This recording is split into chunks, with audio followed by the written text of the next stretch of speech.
stars yesterday. They've had a downpour of shooting stars.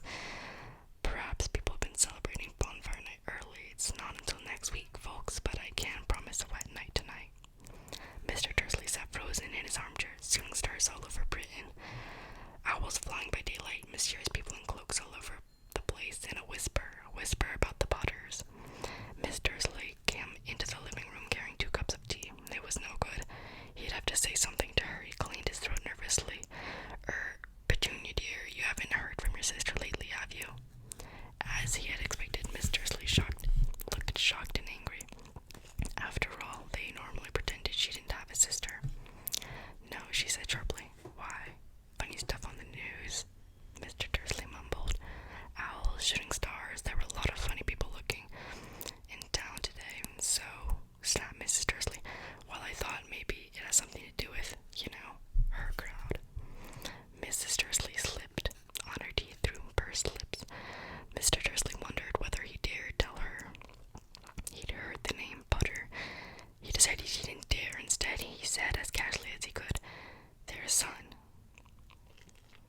He'd be about Dudley's age now, wouldn't he? I suppose so, said Miss Dursley stiffly. What was his name again? Howard, isn't it? Harry. Nasty common name if you ask me. Oh yes, said Mr. Dursley, his heart sinking horribly. Yes, I quite agree. He didn't say another word on the subject as they went upstairs to bed. While Mrs. Dursley was in the bathroom, Mr. Dursley crept to the bedroom window and peered out into the front garden. The cat was still there. It was staring down Private Drive as though it was waiting for something. Was he imagining things? Could all this have anything to do with the Potters?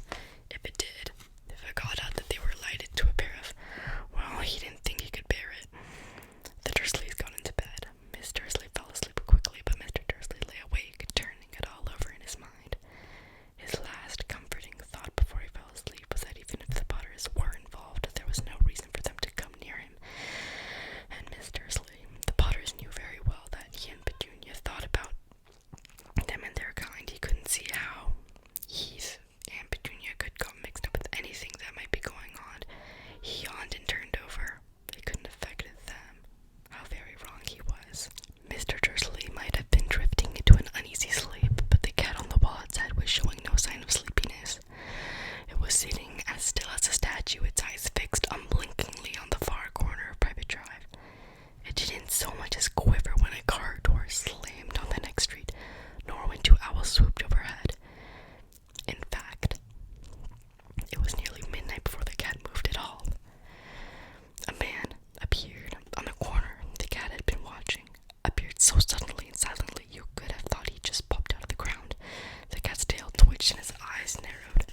She was not going to believe it until Dumbledore told her it was true.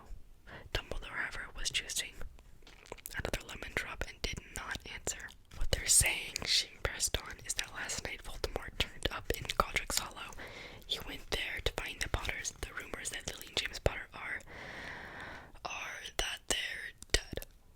Dumbledore bowed his head. Professor McGonagall gasped. Lily and James, I can't believe it. I didn't want to believe it. Oh, Elvis. Dumbledore reached out and patted her on the shoulder. I know, he said heavily. Professor McGonagall's voice trembled as she went on. That's not all. They're saying he tried to kill the Potter's son, too, Harry, but he couldn't. He couldn't kill that little boy. No one knows why or how, and they're saying that when he couldn't kill Harry Potter, Voldemort's power somehow broke, and that's why he's gone. Dumbledore nodded glumly. It's true, faltered Professor McGonagall. After all he's done, all the people he's killed, he couldn't kill a little boy. It's all just astounding, all these things to stop him, but how in the name of heaven did Harry survive? We can only guess, said Dumbledore. We may never know.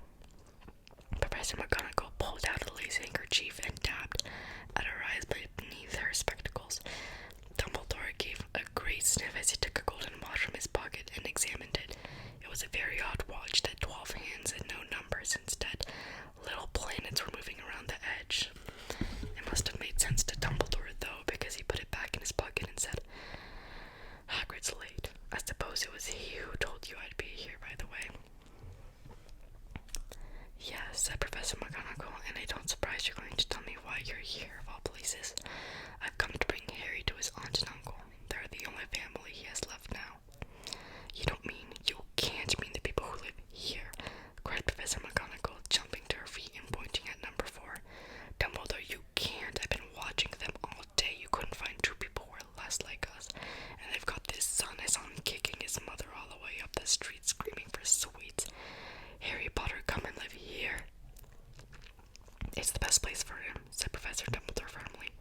His aunt and uncle will be able to explain everything to him when he's older. I've written them a letter.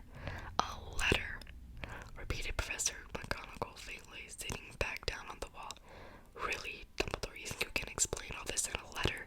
These people will never understand him. He'll be famous, a legend. I wouldn't be surprised if someday he was known as Harry Potter Day in the future. There will be books written about Harry. Every child in the world will know his name. Exactly, said Dumbledore. He looked very serious over the top of his half-moon glasses. It would be enough to turn any boy's head famous before he can walk and talk. Famous for something he won't even remember. Can't you see how much better off he'll be growing up from all of that until he's ready to take it? Professor McGonagall opened her mouth, changed her mind, swallowed and said, Yes, you're right, of course, but how's this boy getting here, Dumbledore? She eyed his cloak suddenly, as she thought he might be hiding Harry underneath it. Hagrid's bringing him. You think it's wise to trust Hagrid with something as important as this? I will trust Hagrid with my life, said Dumbledore. I'm not saying his heart isn't in the right place, said Professor McGonagall grudgingly, but you can't pretend he's not careless. He does tend to. What was that? A low rumbling sound had broken the silence around them. It grew steadily louder as they looked up and down the street for some sign of headlight. It swelled to a roar as they both looked up at the sky, and a huge motorcycle fell out of the air and landed in the road in front of them. If the motorcycle was huge, it was nothing to the man sitting astride it. He was almost twice as tall as a normal man and had at least 5 times as wide.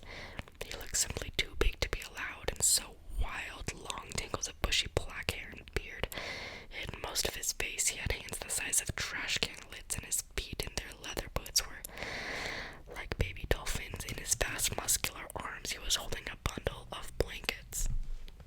Hagrid, said Dumbledore, sounding relieved. Borrowed.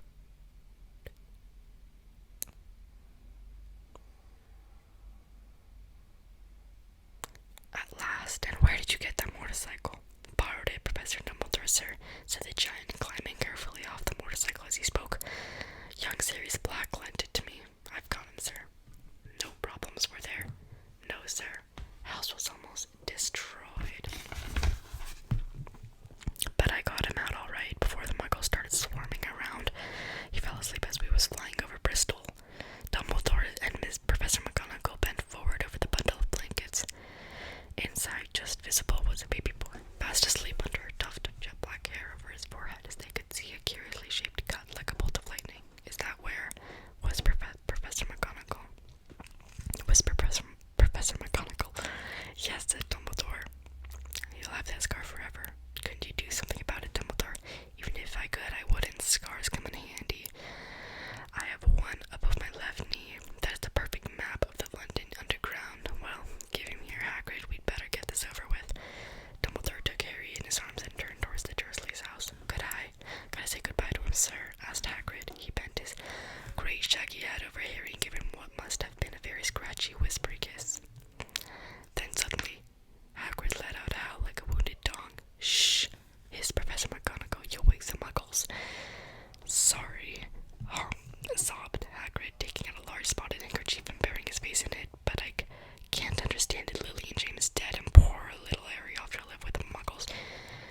Yes, it's all very sad, but get a grip on yourself, Hagrid, or we'll be found, Professor McGonagall whispered, patting Hagrid.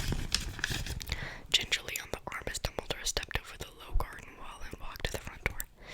He laid Harry gently on the doorstep, took out a letter of his cloak, tucked it inside Harry's blankets, and then came out, back to the other two. For a full minute, the three of them stood and looked at the little bundle. Hagrid's shoulders shook. Professor McGonagall blinked furiously, and the twinkling light that usually shone from Dumbledore's eyes seemed to have gone out. Well, said Dumbledore finally, that's that. We've no business staying here. We may as well go and join the celebrations. Yes, said Hagrid in a very muffled voice. I'd best get this bike away. Good night, Professor McGonagall. Professor Dumbledore, sir. Wiping his streaming eyes on the jacket sleeve, Hagrid swung himself onto the motorcycle and kicked the engine into life. With a roar, it rose into the air and off into the night. I shall see you soon, I expect, Professor McGonagall, said Dumbledore, nodding to her. Professor McGonagall blew her nose in reply. Dumbledore turned and walked back out the street. On the corner, he stopped out and took out his silver outer. He clicked it once, and 12 balls of light sped back into their street lamps, so that Private Drive glowed suddenly orange, and he could make out a tabby cat slinking around the corner at the end of the street. He could just see the bundled blankets on the step of number 4. Good luck, Harry, he murmured. He turned on his heel, and with a swish of his cloak, he was gone. A breeze ruffled the neat hedges of Private Drive, which lay silent and tidy under the inky sky, the very last place you would expect astonishing things to happen. Harry Potter rolled over inside his blankets without waking up. One small hand closed over the letter beside him and slept on, not knowing he was special, not knowing he was famous, not knowing he'd be woken in a few hours' time by Miss Dursley's scream as she opened the front door to put out the milk bottles, nor